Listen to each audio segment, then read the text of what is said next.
kids will naturally play if given the opportunity, but unfortunately we make it at the moment too much about you have to go out and play sport now, or, and then you stop playing, you stop being physically active now because you're no longer, it's no longer a PE hour, it's now maths time, where, physical activity needs to be integral into what we do, not separate from it, because it becomes either or. Because what always becomes is, well, if we don't do an hour of maths, if we do an hour less of maths, we can do an hour more of physical activity, so it's a trade-off.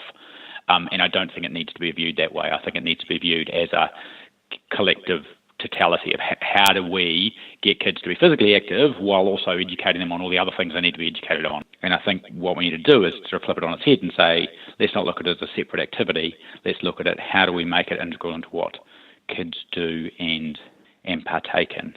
Childhood obesity is a problem in New Zealand, and it's becoming a big problem in many other developed countries for similar reasons, I believe, and that is related to both diet and lifestyle.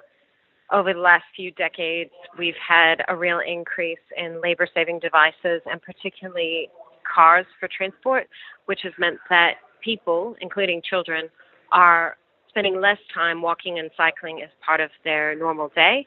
So it's a social and environmental problem.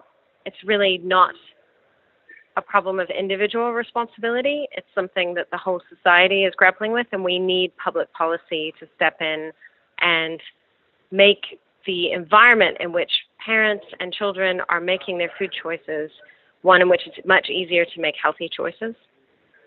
And we need our physical environment, the transport environment, to be far more oriented towards people so that kids are regularly walking and cycling to get where they need to go. And that gives them a huge amount of independence as well as being good for their health.